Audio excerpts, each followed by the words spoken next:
this where we're going to be talking about race in higher education. My name is Dr. Rachel Hoare, and I am, for those of you who don't know me already, I am the Director of the Trinity Inclusive Curriculum Project. As you probably know, we've been running events all week. And today I'm really delighted to welcome one of my colleagues, Dr. MUNYANGEYO. And he is Deputy Director of the Centre for Global Intercultural Communications at Trinity College and the Director of the Postgraduate Programme in Applied Intercultural Studies. He's also co-chair of the Equality, Equity, Diversity and Inclusion Committee within the School of Languages, Literature and Cultural Studies. As a member of the Institutional EDI Committee in the UK, he's contributed to the Race Equality Policy. Théo is also a Fellow of the Chartered Institute of Linguists, Senior Fellow of the Higher Education Academy in the United Kingdom, and a member of the Royal Irish Academy for its multidisciplinary committee for the study of languages, literature, culture, and communication. So I will now hand over to Théo, whose talk is entitled Let's Get Uncomfortable and Talk About Race in Higher Education, Embracing an EEDI Toolkit, Not a Ticket. Enjoy, everybody. Thank you, Théo.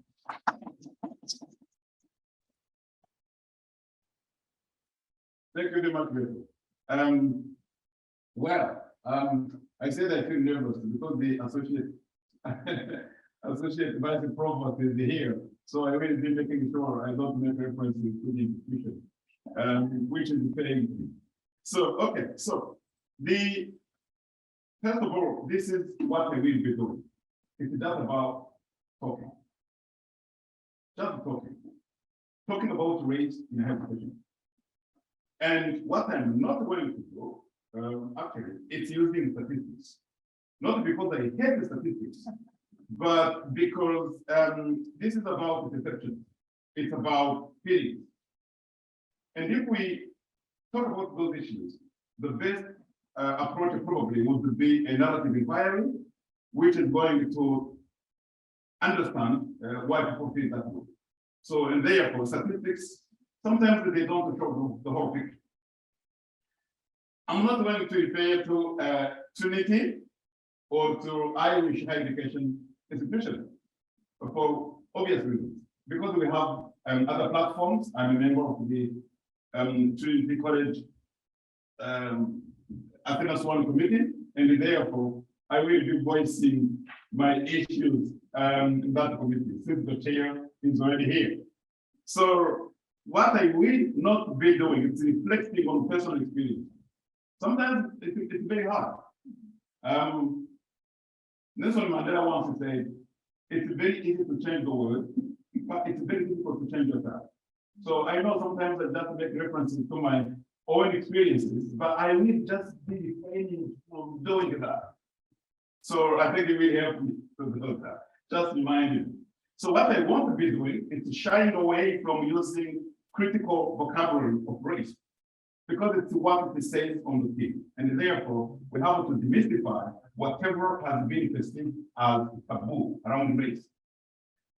What I want to be doing, once again, is providing a framework to dismantle racial equality and biases in higher education. Because we will have other fora to do this when we look into the mirror and see ourselves as an institution, and then we can suggest something the way forward. And lastly, I'm not going to say I know how we feel, because I hate it. Nobody can know how you feel. We are individuals, and whenever we say, I know how you feel, actually that is an empty statement. And I'm not going to do that. So, what we are going to do is just probably reflect on those different questions. Because we have questions about race. And one of them is about being uncomfortable to talk about race. Why should it be? I was talking to a dear friend of mine. She's the professor of Francophone studies, and her concern was, as a white professor, how can I teach MSSA with native students indoors without making people uncomfortable? Me, was just, it's what it says on the page, isn't it? But she finds talking about it, very uncomfortable. So we can look into different reasons why people should think uncomfortable, feel uncomfortable. The other question is, do we experience, for instance, whiteness? Is there any situation where you really have a negative reaction to white communities when it comes to the success of Black individuals or groups or communities? So we can reflect on that. Apologies, the sound isn't great for you. It's not great online, Theo. Sorry, can you come over here and I'll just kind of move? Okay, I told you so. I told you. Is it clear now? Let me check if it's clear. So can you Is it? just stand here and that would be, Am I going to be able to? no, it'll be okay. You won't be in the way of the slide. So if you just No, just move, really, move back a little bit. I won't be able to read now. Yeah. Sorry. Is it okay? Yeah, that's much clearer. Yeah. Is it much better? Much better. Yeah. Thank you. Yeah. Okay, fantastic. So the other issue is, if we have the concept of whiteness, how can we unlearn it? Because it's just about attitude, behavior, and habits. So can we unlearn the whiteness in this context? Other questions should be around the systemizing the whiteness in the context of race equality. How about race equality in higher education? What do we have to do so that we can make sure each and everyone feels comfortable and there is no issues of discrimination? So there has been a campaign which has been here for a while about the white curriculum. What does it mean? And how can we change it? What about using the whiteness to create or to harness this transformative pedagogy? Can we use those different synergies to make sure that education system is as fair as we wish it to be? And lastly, and this question, I just bring it to you and to institution, to us. So what can we do? That's basically what is going on. So the second question, which is very important, is how do you see your institution if there were more people who looked like you? Maybe the answer would be, I would just see it as our institution. I didn't say, how would you feel if in your institution there were more people who looked like you? Would probably say it's just kind of self-identity, isn't it? I would just feel integrated, feel at ease. Or what if in your institution there is nobody who looks like you? Terrible, that's not my institution. So those are different questions are very important, very, very important. And sometimes we just overlook them. And the question now is, why are you talking about these issues? I'm talking about these issues because of different reasons. And one of them, I made references to that professor of mine who is teaching in a British institution, who said, how can I teach MSZ without making people uncomfortable, whether they are white or Black? But it's very difficult. The second one is, I was reading a paper which has been submitted by a candidate, and the journal asked me to review the paper. And when I looked at the title, initially I thought, really? And the title is, Are Diversity and Inclusion a Job? Is it a job? That's my question. And I reflected on those issues and I said, maybe he sees it that way. So I'm not going to go into details because I have not made up my mind in terms of the quality of the paper. So in case the candidate is just listening. So, but I looked at it and said, okay, so those questions are being asked in the academia already. And the final factor which encouraged me to talk about these issues was the recent events change of government in the UK. So I was looking at the different headlines, and guess what? So many headlines, and one of them attracted my attention. Not one of them, there were many. But what I did was to identify in different countries what they were saying. The Telegraph in the UK, it is a lead trust formed the most diverse cabinet in history with no white male in the top jobs. I said, right. So, and I went to Israel, to Israel media. I went to Israel, and the headline, one of the headlines was UK Prime Minister, UK PM, Liz Truss, makes history with no white men in the 4 great offices of the state. And I said, Jesus, are we still talking about this? I just went to CNN. CNN was saying, it's a disaster. No, that is my idea. None of the UK top jobs is held by a white man for the first time in history.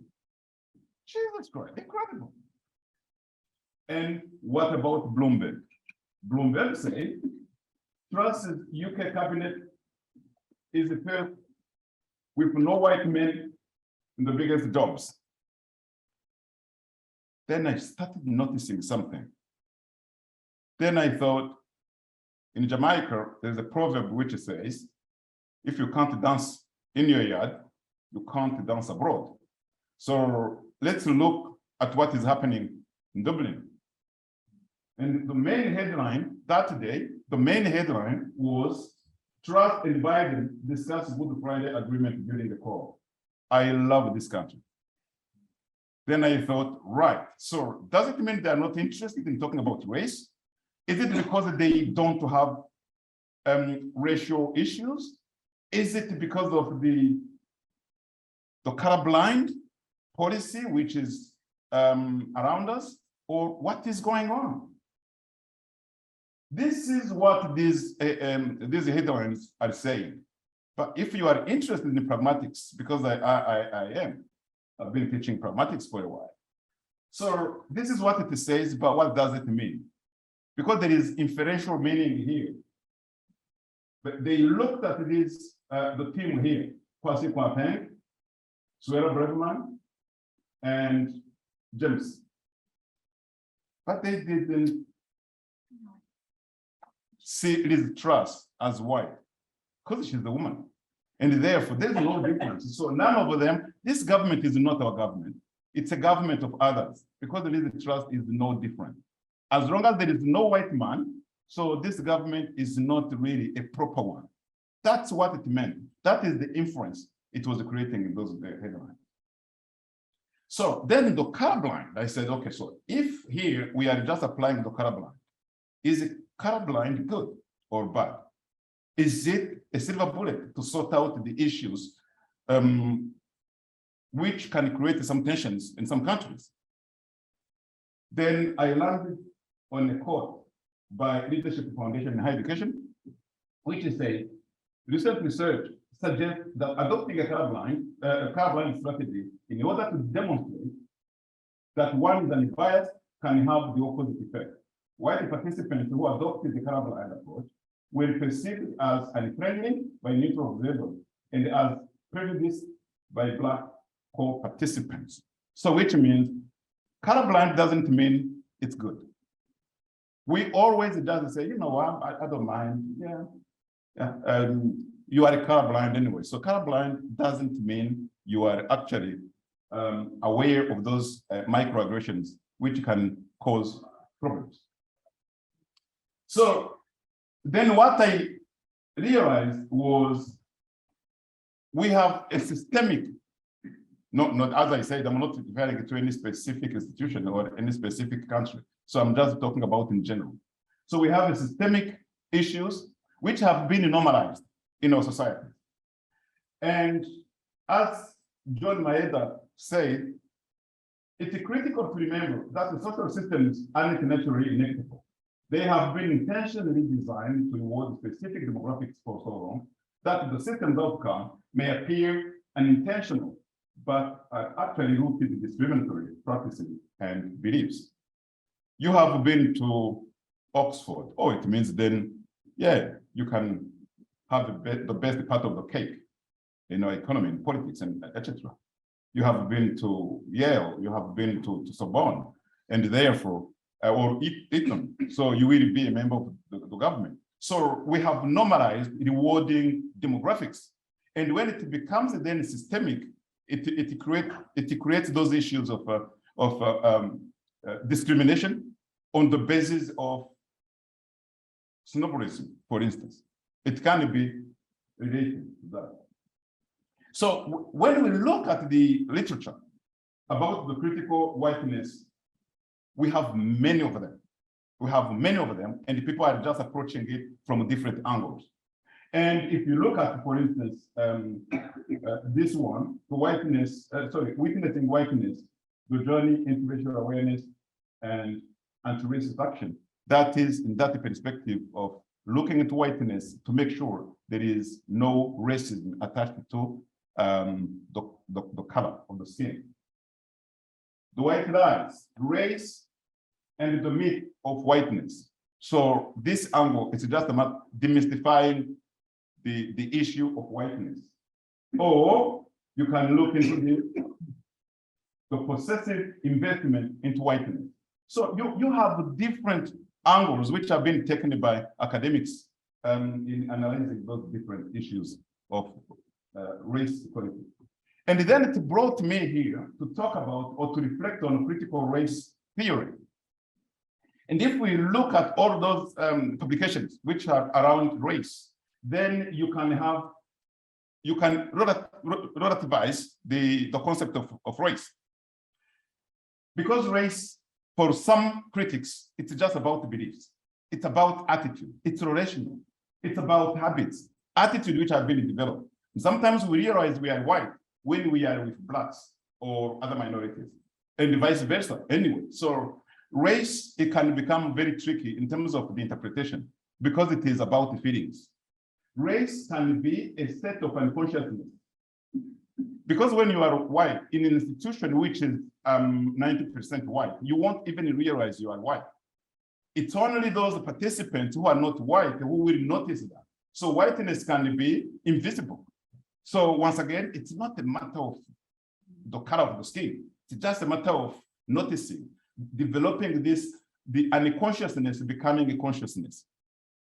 What about the race which has been constructed in society? So it's a social construct,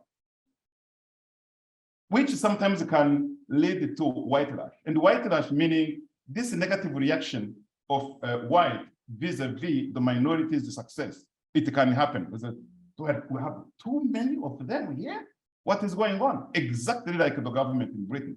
So with those headlines, as long as there is no white man, because the assumption was there must be the white man, that discourse is there.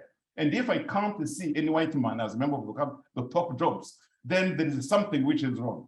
Is there anything wrong? The answer is absolutely not.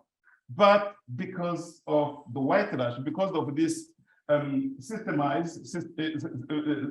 systemic concept, then it can lead to that.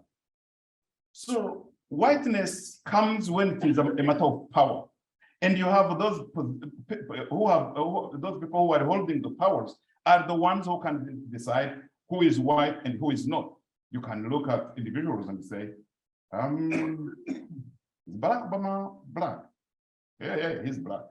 But if he does something wrong, is he still black? Yes. Something good? Yeah, it can be black or white. There is one of my friends, hoping he's not here because he's a very senior. And he said, depending on where I am, I change the color. I said, how is it? Because for some, they just think I'm white. For others, they just take me as black.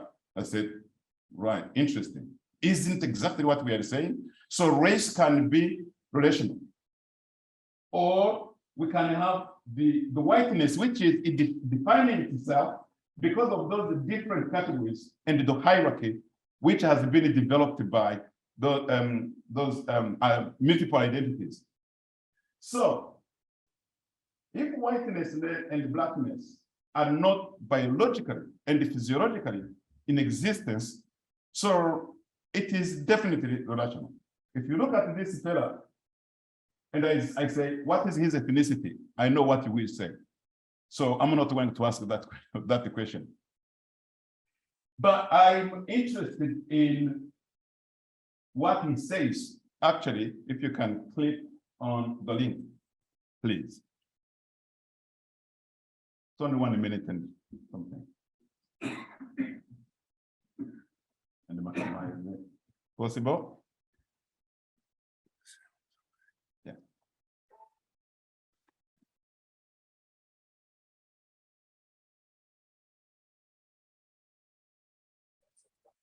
Living in the West, you're always positioned above the other.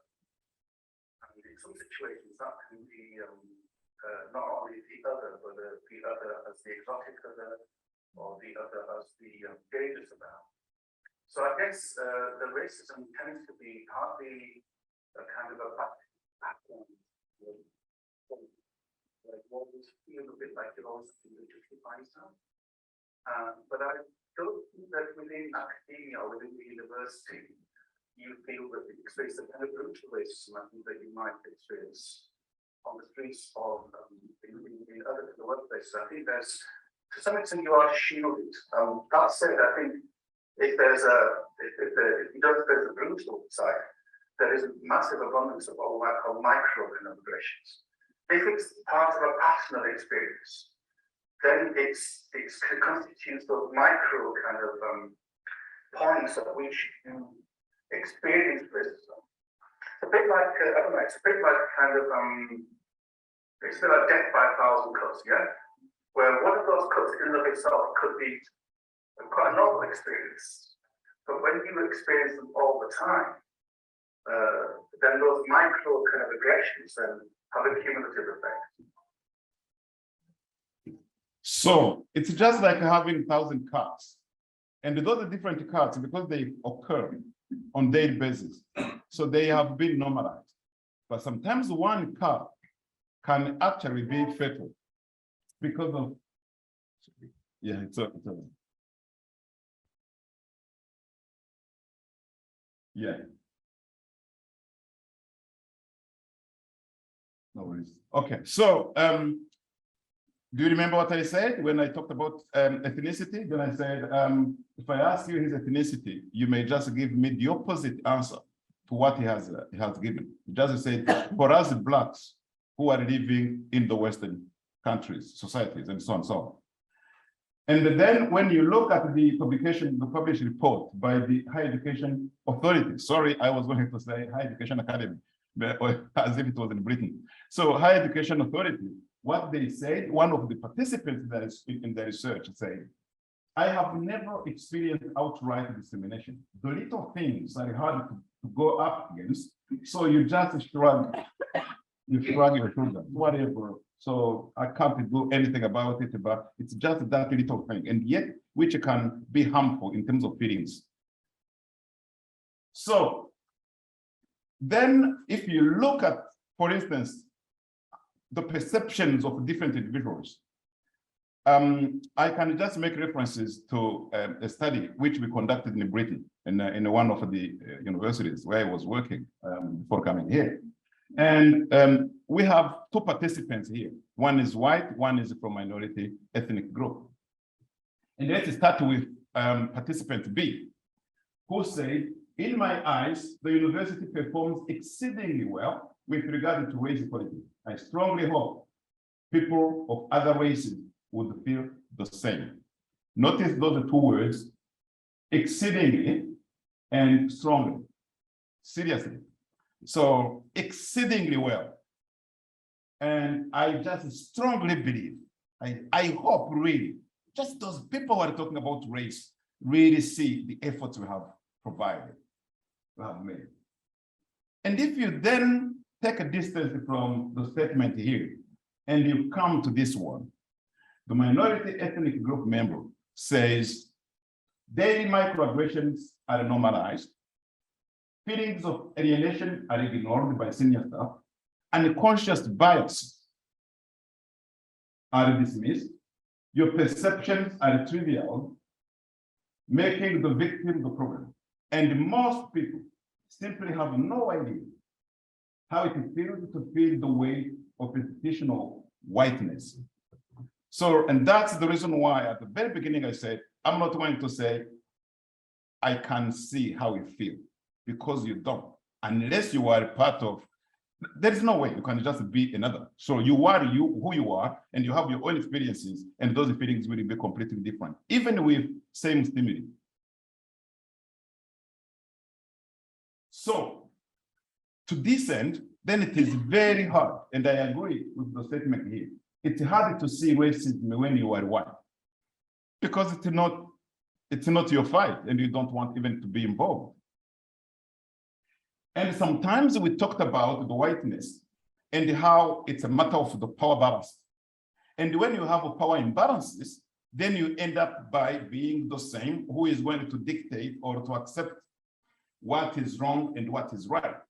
And this is what is undermining policies in higher education, because those are institutions of clever people, and therefore we don't have to be trivial by talking about those little things. But those little things, no matter how we call them, and some theorists, they even just say microaggressions don't exist anyway.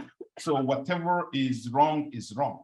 There is no microaggression, and there is no unconscious bias. And there is one clip which will be highlighting that. Do we really have unconscious bias? No. Any unbiased is bias. It's not unconscious. So it has been triggered by something. So how can we unpack this invisible knapsack, which is containing the whiteness and its effects on the society in terms of race relations? In the same study, which has been conducted by Higher Education Authority in Ireland, a participant said, I believe that my white Irishness put me in a position of privilege compared to those who are members of ethnic minorities. A honest statement. But this is how she feels. When you look at them, the reaction to some successes of different minority ethnic groups, having, for instance, the top jobs in British politics, and you just say it's too much. There is no white man, seriously. And do you think we can accept this government? No wonder why they are going through so many difficulties, because they haven't been accepted yet. So, and this is real. I took it from the NBC News, and it was in Tennessee, which was removed after 12 hours anyway, but that was real. Make America white again. And that was a slogan for the candidate. A slogan for the candidate. So this is what was visible. But what was invisible in the rucksack, in the knapsack, is what is more dangerous. As I say, very difficult to change oneself, even though you can change the world. So coming back to those microaggressions and unconscious bias. And some people forget that we have intersectionality. This concept has been coined from America in, I think, 1985. Which was referring to Black women and how they were double discriminated. So they were Black and they were women in a society which is which is patriarchal. And therefore, what is happening to them? So imagine then someone who is a woman, who is a minority ethnic group, who comes from another culture where you have the full veil and so on and so on. So you end up then by being triple in terms of discrimination and how people can see you.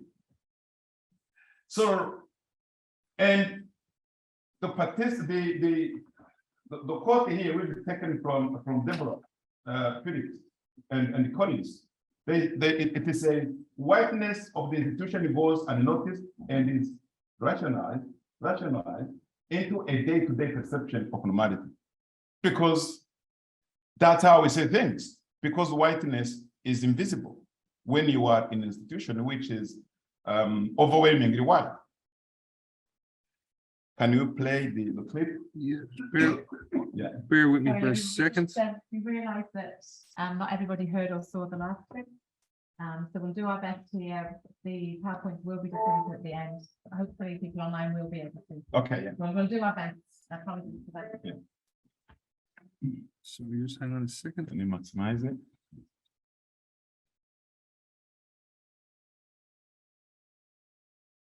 Just 6-3.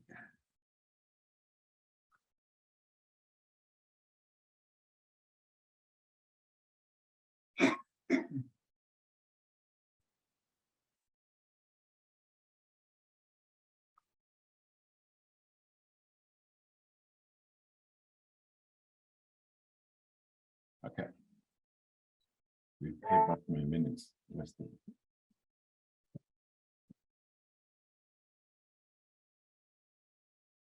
But some of it's unconscious. I think that's the kind of the kind of gap is in a sense.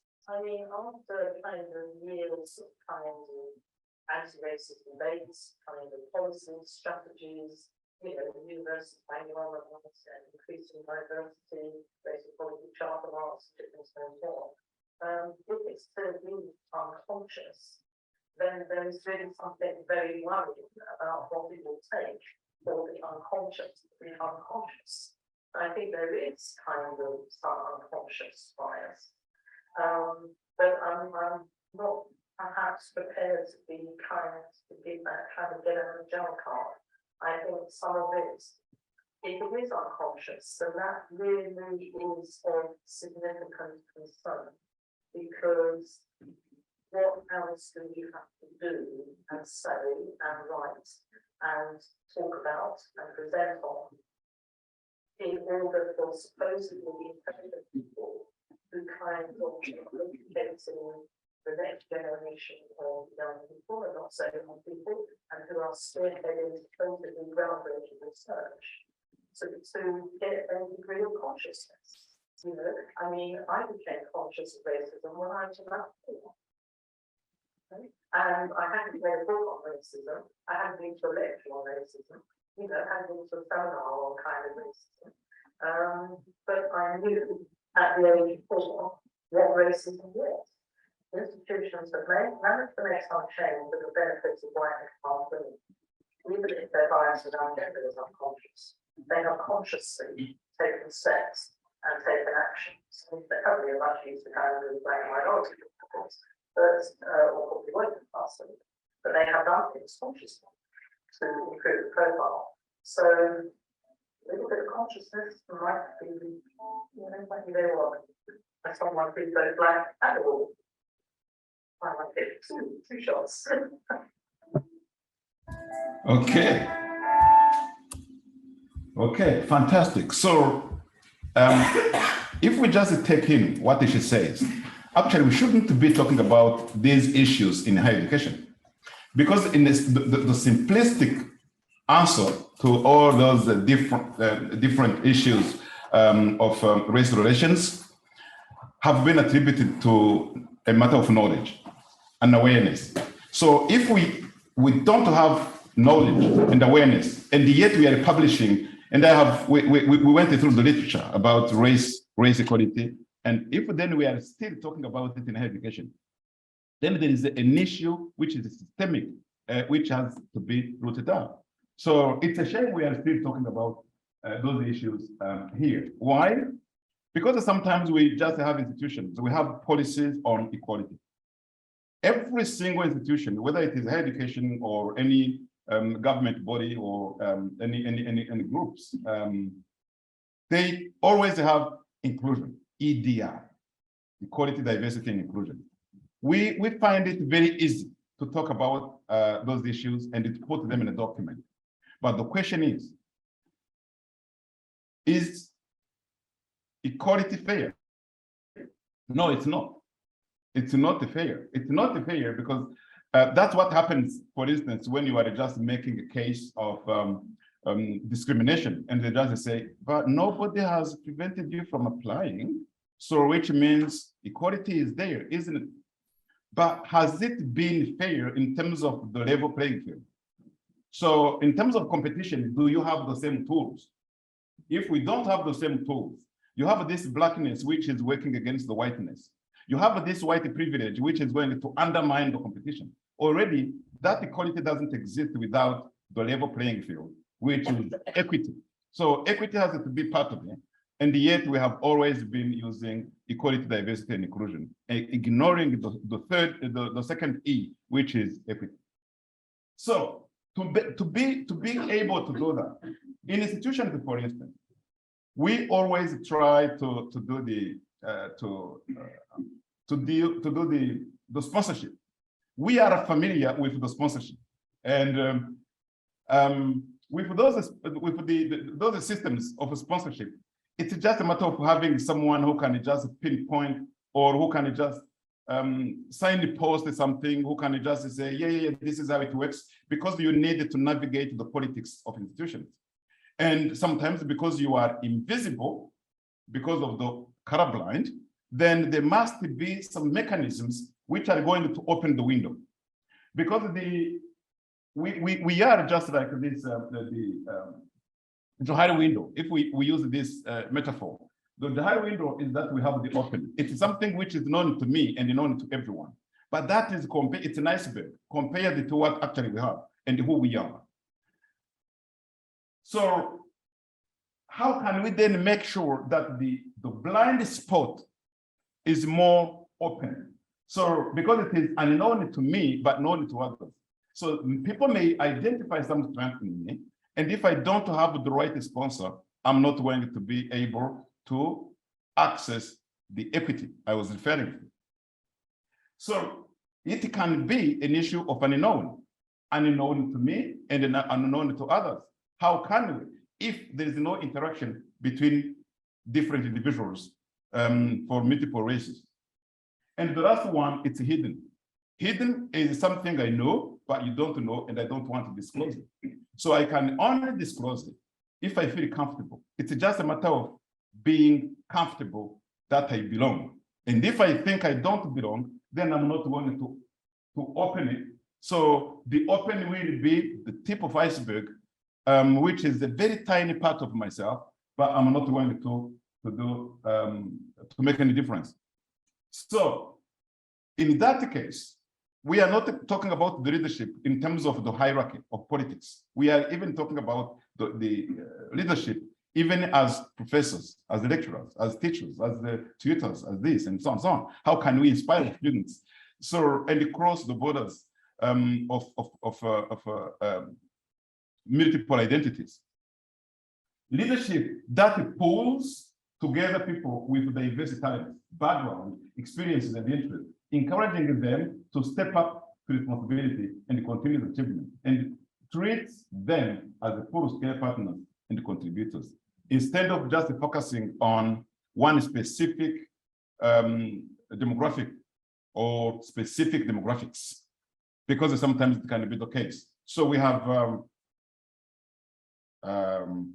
5 blacks. Isn't enough? Why do you think there should be enough? So as long as you can identify talents, then so be. So is it wrong to have the top jobs in the British politics having 3 blacks who are really, because those are senior positions? Is it wrong? It's wrong for some because there is no white man. But to us, let's hope it's not. So the leadership we need then is looking at this one. Who is leading the team? Can you tell me? Probably yes. Is it this one because he's in the front? It depends on which approach you are taking. Because to me, the leader is this one. Referring to my greatest inspiration, Nelson Mandela, once again, he said, a good leader is leading from behind. You only go to the front when there is a danger. Otherwise, just push, and push. So we may have those policies which have not been in our system yet, but the only thing we can just do is let's talk about it. And that's exactly the reason why we are talking about this issue. I'm not claiming to be pushing the agenda because because the associate vice provost is here. I'm pretty sure she knows what I think and what I say. Anyway. So, but it's not a matter of just pushing forward the race agenda. No, it's not, because I have been talking to individuals. Once again, I will be refraining from talking about my own experiences. But you will have people, for instance, who just say, but we have Athena's one. And in our meeting, when we were welcoming new members of staff very recently, there is one of them who said, is race a part of the Athena's one? And my head of school looked at me. I didn't say a word because I was going to compromise what I believe. So I didn't say a word. And he said, yeah, it's a part of it. Then deep down, I said, no, really, it's a footnote, full stop. It's just a footnote. Otherwise, we have race quality, which is completely separate from Athena's one. So it has been integrated. And that's the reason why Higher Education Authority has been pushing forward this agenda of race equality in higher education. So if then we are talking about higher education, and there's a campaign which has been going around around the curriculum and the curricula. How can we make sure that our curriculum is really inclusive? We have been focusing on inclusivity in terms of differentiation, in terms of teaching methodology, teaching method, teaching approaches, teaching this, and so on, so on. Collaborative learning, participative learning. God knows how many approaches we have out here. Yeah, so I have published in that area as well. And I used to have a professorship in teaching and learning. So which means I know what I'm talking about. But there is something which has been missing, and it's about just looking at the curriculum through the racial lenses. If that professor from university was just talking about how can you teach a message there, but with negritude when you are white in the West. So it means there is an issue already of trying actually to decolonize the curriculum, but at the same time, finding the taboo. You can't say anything these days, really. So have we gone too far in terms of political correctness so that we can't even talk about issues? And that's the reason why I thought it would be a fantastic opportunity to mention this one during this week. So what should we do then? What should we do? It's just a matter of just being proactive as leaders. And because we are all leaders, so we have this leadership in terms of academic leadership, because we have students who are just looking at us and mirroring what we do and what we say and how we behave. So, and I can refer to this Vice Chancellor of Leicester University, this professor is a wonderful man. And to him, he said, I'm going to be proactive, not reactive. Not because something happened in America, not because of the George Floyd issue that we are going to respond to this specific event. No, being proactive and say, what can we do? It's a holistic approach and we have to do it. And he says, I have a plan to set the standard for diversity and inclusion in higher education, to eliminate the awarding gap for Black students, to address the chronic absence of Black higher education academic staff, and to work with our staff and student union to decolonize the curriculum. That is a fantastic statement. So good luck if you can reach that. So, but we have to talk about it, even if his dreams don't come true in 2 years, but at least he has these seeds, and those seeds, I wish they can just create the echoes among the wider community. So this pedagogy, I'm not going to spend too much time about this, but it's just once again revisiting the whiteness and white privileges and see how curriculum can actually drive this agenda by just with little touch. So looking at it and see how it can make a positive outcome, positive impact. Because Rachel is pressurizing on me now, just saying time is running out. I have only 5 minutes. Doesn't want to pay back my minutes I have lost by playing. Yeah, but anyway, she can get away with it. So what we have to do, and I have made in my introduction, I have made a reference to the Turkey in terms of the second E, equity. Equity, equality, diversity, and inclusion. So what we have to do is just coming up with the framework. A framework which is very simplistic here, but which is talking about assume the positive intent, because sometimes people feel uncomfortable. When they make reference to something, you just say, what are you up to? So I start already analyzing the impact of something which is still implicit. So is it possible to assume that there is a positive intent when we are talking about race? So because whenever you mention it, and as one of the participants said, so you mention it and they will be accusing you of playing the race card. What are you doing? So is it playing race card? No, it's not. So it's just good intention because I want to contribute. It's just engaging in a dialogue, talking about it. And that's why today's talk is talking about it. It's talking, just talking. That's it. So it's yes, but at the end, in the end, we may be making a commitment, just like the vice chancellor of Leicester University, who said, I'm pledging this. What is our pledge then, if he's doing that?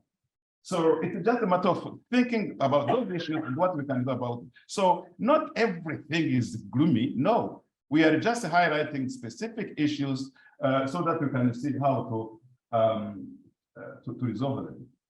And because we will be getting the handouts, so there is in this video one Black academic who is just talking about how dangerous it can be sometimes to talk about race in higher education, because you may become a victim of your openness. So should it be dangerous to speak about race and racism in the workplace? The clear answer is no, but in reality, it can be. And that's how then people can be accused of playing race card, which is not the case. So we are lucky. As I said, the Higher Education Authority has decided to conduct this research, which is fantastic, by the way. I've read it and I have discussed it with some of you. And if you look at the content, for instance, about policy recommendation, so it's about just thinking about how the leadership can be reviewed so that it can be the one which is creating a good sponsorship for race relations.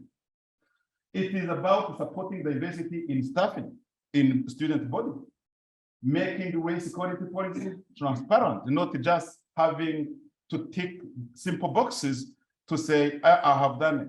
Do we have mechanisms actually at school level or departmental level just to say, what have you done to promote race equality? The answer is no. If we don't have reporting mechanisms, so people can get away with it because it's not going to have any impact over there. So how can we support diversity in student recruitment? And when you look at the student body, you just say, fantastic, it's incredible. But have we done something to encourage it? Or is it because we were lucky? So we have to think about that issue. Because if we don't, then I can quote this guy. I have no idea who he is. His name is MUNYANGEYO in his publication on the dynamics of inclusive practices in a professional context. And he said, as long as all social justice policies in place continue to follow the triadic dimensions of equality, diversity, and inclusion without equity, they will always be condemned to fail, since they rely on the perspectives that ignore an important aspect of fairness, which is underpinned by the level playing field. Thank you very much for listening.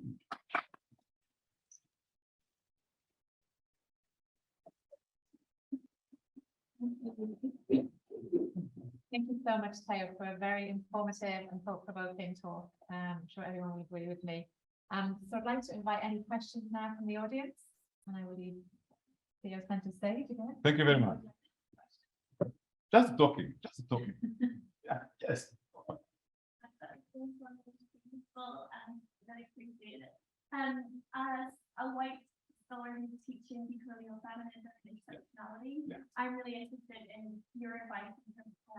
that I was very much, I totally get it actually in framing in terms of positionality, etc. and same things, and obviously emphasizing my own limits, etc. But what else should I be doing to do that better? And what can I do to better? People online. Could you repeat your question for people online? So yeah, I was asked actually to repeat the question for those people who are online, so that they can get what. So what she's asking is, because she has been teaching intersectionality but related to gender equality, and then she's asking for tips so that she can be comfortable as a white scholar who is teaching those issues to students, which is the student body, which is multiracial and multicultural. That's exactly the question she's asking. So as I said, it's just a matter of talking. So it's a matter of just saying what is on the team. We have to be in a position of not shying away, and that's exactly what I said right from the beginning, not shying away from using the critical race vocabulary. And we have to be open about it. There shouldn't be anything which is a taboo. It's a part of our history.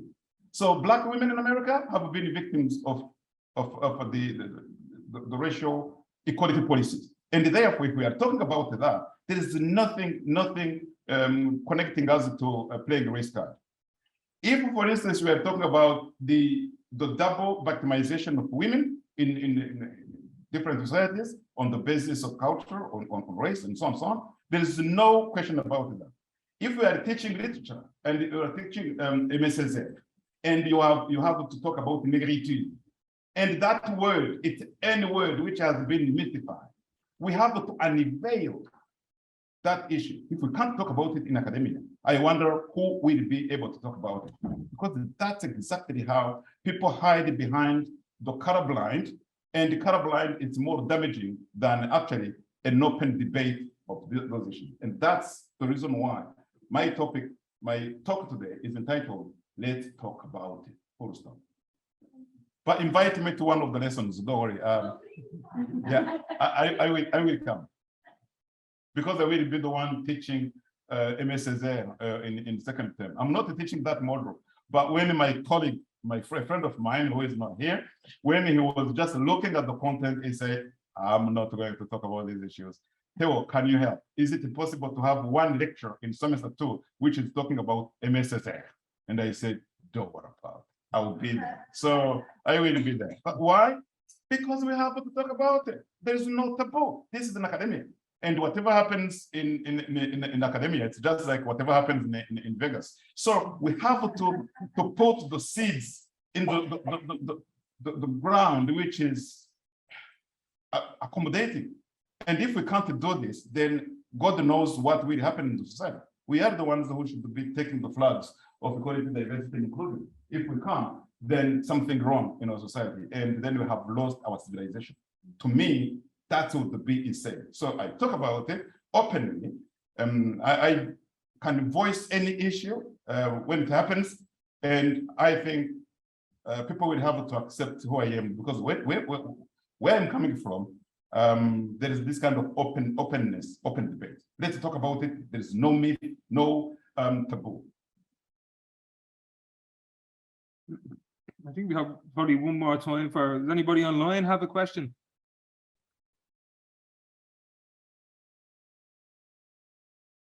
Come on, people. I know some people are in the Netherlands who are just online. Yeah. Yes, Neil. Yeah. Thank you. I'm glad you brought up Amy's there because I'm teaching. So do you want me to come as well? I think. But what interested me was that I've seen the debate in the state on these two issues in higher education. Yeah. There is a difference in emphasis, because I hear the use of the term cultural appropriation a lot more there than here. Yeah. And I think sometimes that's potentially the way that, for example, I go to the church paper on ambiguity. Yeah. Filmmaking, and I did it without even well, because it became church paper. And I think some people would probably consider that to be cultural appropriation. Yeah. If you present yourself as an expert, but not necessarily either coming from that culture or maybe not having done all your homework. Yeah. And so I just wonder how you think that kind of idea intersects with this problem that the last question I asked about as well, about how we can present ourselves to our students as authorities on these texts that we're teaching them in a way that should be appropriate. Yeah. So if I can repeat, I'm asking to repeat again. Neil is asking a question about because he's about the Francophone literature, and he's teaching MSZ as a content of a different model. And then he's comparing actually what is happening in the USA in terms of the appropriation of the theory and ideas and what is happening in the rest of the West. And then he said, so as a white scholar who is teaching that, making references to specific literary movements, for instance, is claiming the expertise that can be between speech marks challenged because which kind of authority does he have to teach about the Wolof or the Malenke traditions in literature, while he hasn't even been to Mali or to Ivory Coast? That's the issue. But once again, students are not naive. It depends on the attitude.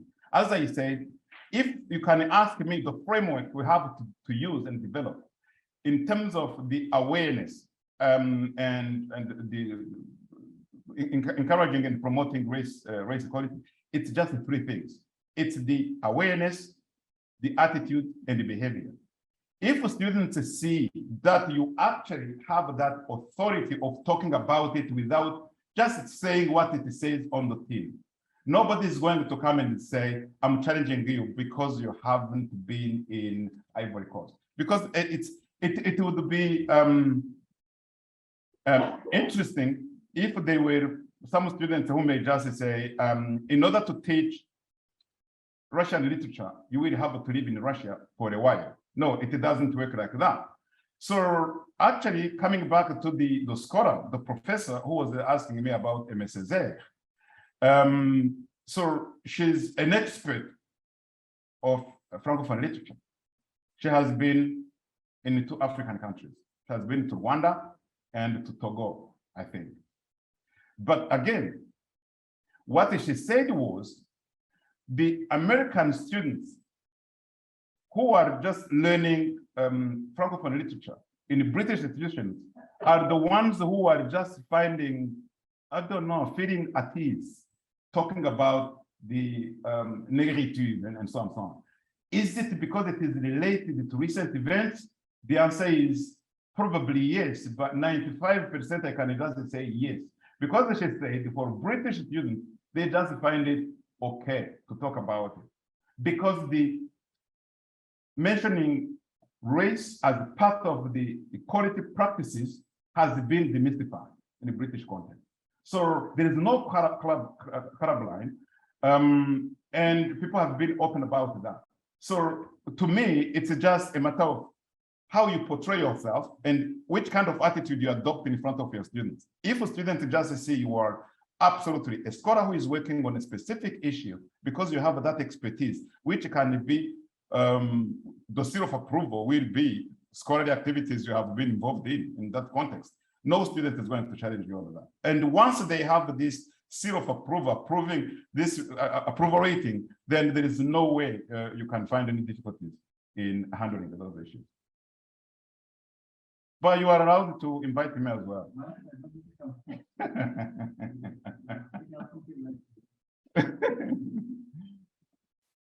Thank you so much, Theo. Thanks for the great question. And I think we'll give you all a round of applause. That was really, really interesting. And just